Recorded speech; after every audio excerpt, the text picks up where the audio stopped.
Dears, എല്ലാവർക്കും നമസ്കാരം. Serial മാനിയ variety സ്റ്റോറീസിന്റെ ഏറ്റവും പുതിയൊരു വീഡിയോയിലേക്ക് എല്ലാ കൂട്ടുകാർക്കും സ്വാഗതം കേട്ടോ. അപ്പോൾ ഞാൻ എത്തിയിരിക്കുന്നത് കുടുംബവിളക്ക് സീരിയലിന്റെ നാളത്തെ കഥയൊക്കെ ആയിട്ടാണ്. നേരെ നമുക്ക് ആ കഥയിലേക്ക് പോയാലോ.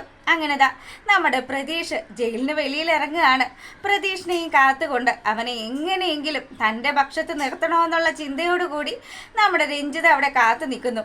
പ്രതീഷാണെങ്കിലോ ഇറങ്ങിയ പാടെ തന്നെ ചുറ്റുപാട് നോക്കുകയാണ്. തൻ്റേതായിട്ട് തൻ്റെ വീട്ടുകാരെങ്കിലും ഇവിടെ വന്നിട്ടുണ്ടോ എന്ന് നോക്കുമ്പം ആരെയും തന്നെ പ്രതീക്ഷ കാണുന്നില്ല. അപ്പം രഞ്ജിതയ്ക്ക് മനസ്സിലായി എന്താ പ്രതീക്ഷ ആരെയാണ് ഈ നോക്കുന്നതെന്ന് ചോദിച്ച് രഞ്ജിത പ്രതീഷിൻ്റെ അടുത്തെത്തി. അപ്പം രഞ്ജിതയോട് പറയുന്നുണ്ട്, ഒന്നുമില്ല ആൻറ്റി.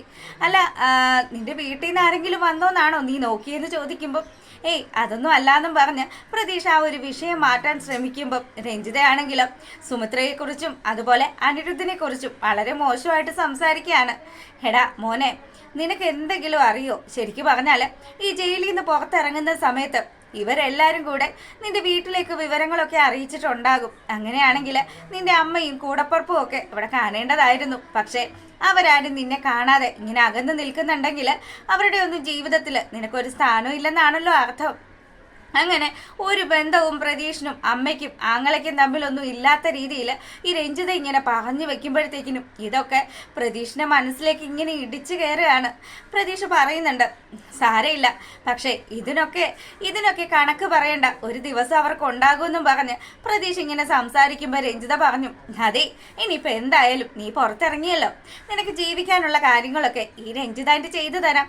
ആൻറ്റി പറഞ്ഞതുപോലെ ആൻറ്റിയോടൊപ്പം നിന്നാൽ മതി, നിനക്ക് നേട്ടങ്ങളെ ഉണ്ടാകുള്ളൂ എന്നൊക്കെ പറഞ്ഞ് രഞ്ജിത ഇങ്ങനെ സോപ്പിട്ട് പ്രതീഷിനെ കൂടെ നിർത്തുമ്പോഴത്തേക്കിനും പ്രതീഷ് പറഞ്ഞു, നിങ്ങൾ എന്നോട് കാണിച്ച ആ ഒരു കനിവ് അത് ഞാൻ ഒരിക്കലും മറക്കില്ല, അതുകൊണ്ട് തന്നെ ഞാൻ നിങ്ങളോടൊപ്പം വന്നോളാന്നും പറഞ്ഞ് അങ്ങനെ നമ്മുടെ പ്രതീഷും അതുപോലെ തന്നെ രഞ്ജിതയും കൂടി അവിടുന്ന് പോവുകയാണ്. അപ്പൊ ഈ സമയത്താണെങ്കിലും പ്രതീഷ് പറയുന്നുണ്ട്, ആൻറ്റി ഞാൻ വരാം, ആൻറ്റിയുടെ വീട്ടിലേക്ക് വരാം, അതിനു മുന്നേ എനിക്ക് ഒന്ന് രണ്ട് ആൾക്കാരെ നേരിൽ കാണാനുണ്ടെന്ന് പറഞ്ഞു. അപ്പം സുമിത്രയാണോ എന്നുള്ള കാര്യം രഞ്ജിത ചോദിക്കുമ്പോഴത്തേക്കിനും അതെ, അവരെയൊക്കെ തന്നെയാണ്.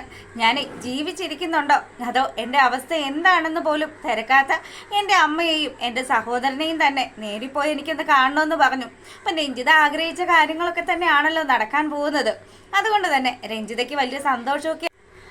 അങ്ങനെ രഞ്ജിത പറഞ്ഞു, പ്രതീക്ഷേ, നിനക്ക് എന്താവശ്യം വന്നാലും നീ എന്നെ ഒന്ന് വിളിച്ചാൽ മതിയെന്നും പറഞ്ഞ് പ്രതീഷിനോട് പറഞ്ഞ് രഞ്ജിത നമ്മുടെ പ്രതീഷിനെ വഴിയിൽ ഇറക്കുകയാണ്. അപ്പോൾ ഈ സമയത്താണെങ്കിലോ നമ്മുടെ സുമിത്രയും സ്വരമോളും കൂടി മാർക്കറ്റിലേക്ക് എത്തുകയാണ്. മാർക്കറ്റിൽ എത്തിയ പാടെ തന്നെ സ്വരമോളാണെങ്കിലോ, അച്ഛമ്മേ എനിക്ക് ആ കളിപ്പാട്ടം വേണം, അച്ഛമ്മേ എനിക്ക് ഈ കളിപ്പാട്ടം വേണമെന്നും പറഞ്ഞ് നമ്മുടെ സുമിത്രയുടെ പിന്നാലെ നടക്കുകയാണ്. അപ്പോൾ സുമിത്ര പറഞ്ഞു, എല്ലാ കൂട്ടവും അച്ഛമ്മ വാങ്ങിച്ചു തരാട്ടോ, അച്ഛമ്മയുടെ സുന്ദരി കുട്ടി വാങ്ങും പറഞ്ഞ് അച്ഛമ്മയാണെങ്കിൽ കൊച്ചിനെയും കൂട്ടി ഒരു പച്ചക്കറി കടയിൽ കയറി പച്ചക്കറിയൊക്കെ നോക്കുകയാണ്.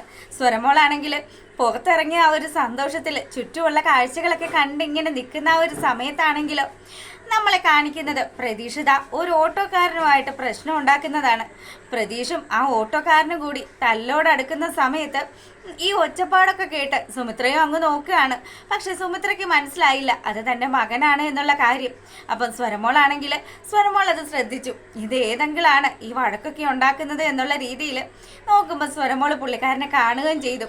അങ്ങനെ അവിടെ ആ ഒരു വിഷയം നടക്കുമ്പോഴത്തേക്കിനും ആണെങ്കിലോ നമ്മളെ കാണിക്കുന്നത് നമ്മുടെ പങ്കജിനെയും പൂജയെയും അപ്പുവിനെയും ഒക്കെയാണ്. എല്ലാവരും കൂടെ ഫുഡൊക്കെ കഴിച്ചുകൊണ്ടിരിക്കുന്ന സമയത്ത് പങ്കജാണെങ്കിലോ എന്തവസരം കിട്ടിയാലും അപ്പുവിനെ കുറിച്ച് മോശമായിട്ട് പറയാതെ നമ്മുടെ പങ്കജിന് ഇരിക്കപ്പുറതി ഇല്ലല്ലോ.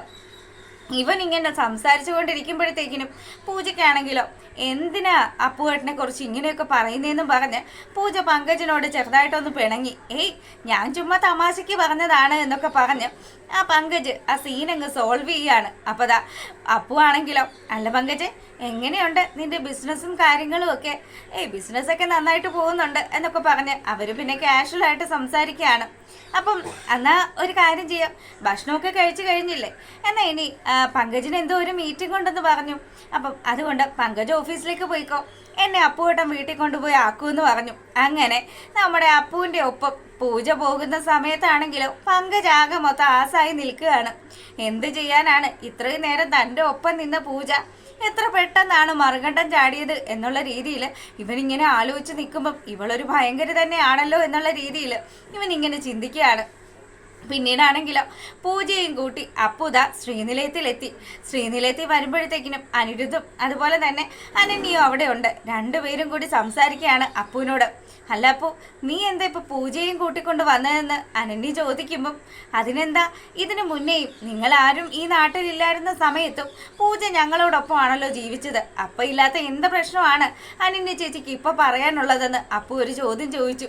അതിൽ നമ്മുടെ അനന്യ ഒരക്ഷരം പോലും മിണ്ടാതെ അവിടെ അങ്ങനെ നിൽക്കുകയാണ്. ഈ സമയത്താണെങ്കിൽ മാർക്കറ്റിൽ നിന്നും തിരികെ വരാനായിട്ട് നമ്മുടെ സുമിത്രയും സ്വരമോളും കൂടി ഇറങ്ങുകയാണ്. അങ്ങനെ അവരവിടെ നിൽക്കുന്ന ആ ഒരു സമയത്താണെങ്കിലോ നമ്മുടെ പ്രതീഷ് ശ്രീനിലയം ലക്ഷ്യമാക്കി പോരുകയാണ്.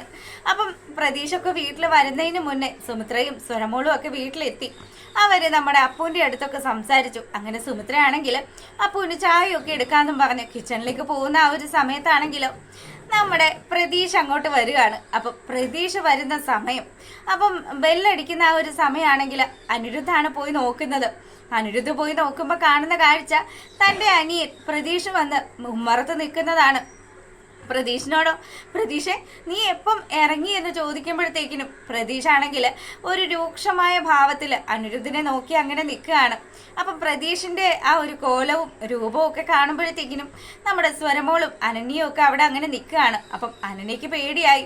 അനന്യയുടെ മറയിൽ പോയി നമ്മുടെ സ്വരമോൾ ഒളിക്കുകയാണ്. കാര്യം കൊച്ച് ആ സിറ്റിയിൽ വെച്ച് നടന്ന ആ ഒരു പ്രശ്നം അത് കൊച്ച് കണ്ടതാണ്. അപ്പം ഇവൻ ഏതോ ഒരു വലിയ റൗഡിയാണ് എന്നുള്ള രീതിയിൽ കൊച്ചിങ്ങനെ ആലോചിച്ച് നിൽക്കുമ്പോഴത്തേക്കിനും പ്രതീഷ് വീടിനകത്തോട്ട് കയറി വരികയാണ്. അപ്പം അനന്യയാണെങ്കിൽ കൊച്ചിനെ ഇങ്ങനെ മറച്ചു പിടിക്കുകയാണ്. അനന്യയ്ക്ക് മുന്നിലേക്ക് വന്നു. പ്രതീഷ് പറയുന്നുണ്ട്, സ്വരമോളെ ഇങ്ങ് വാ, ഞാനൊന്ന് ചോദിക്കട്ടെ എന്ന് പറഞ്ഞു. അപ്പം സ്വരമോളാണെങ്കിൽ മടിച്ചു നിൽക്കുമ്പോഴത്തേക്കിനും അനിരുദ്ധ് പറഞ്ഞു, മോളെ ചെല്ല്, അത് മോളുടെ ആരാന്ന് മോൾക്ക് മനസ്സിലായോ എന്ന് ചോദിക്കുമ്പോൾ ബന്ധമൊന്നും നിങ്ങൾ പറയേണ്ട ആവശ്യമില്ല എന്നും പറഞ്ഞ് നമ്മുടെ പ്രതീക്ഷ ദേഷ്യപ്പെടുകയാണ്. പ്രതീഷിൻ്റെ മട്ടിലും ഭാവത്തിലും ഒക്കെ മൊത്തത്തിൽ ചേഞ്ച് വരുമ്പോഴത്തേക്കിനും നമ്മുടെ അനിരുദ്ധിനും അനന്യയ്ക്കും ഒക്കെ പേടിയായി. തങ്ങൾ ഇത്രയും കാലവും അടക്കി പിടിച്ച തങ്ങളുടെ ആ സ്വത്ത് തനിക്ക് നഷ്ടപ്പെട്ടു പോകുമോ എന്ന ഭയത്തിൽ അനിരുദ്ധ് നിൽക്കുന്നത് കാണിച്ചുകൊണ്ടാണ് നമ്മുടെ കുടുംബ വിളക്കിൻ്റെ നാളത്തെ വിശേഷം അവസാനിക്കുന്നത്. അപ്പം എപ്പോഴും പറയുന്നത് പോലെ നിങ്ങൾക്ക് ചാനൽ ഇഷ്ടപ്പെട്ട് കഴിഞ്ഞാൽ സബ്സ്ക്രൈബ് ചെയ്യാൻ മറക്കരുത് കേട്ടോ. അപ്പം എല്ലാവർക്കും നല്ലൊരു ദിവസമൊക്കെ ആശംസിച്ചുകൊണ്ട് വീഡിയോ വൈൻഡപ്പ് ചെയ്യാണ്. താങ്ക്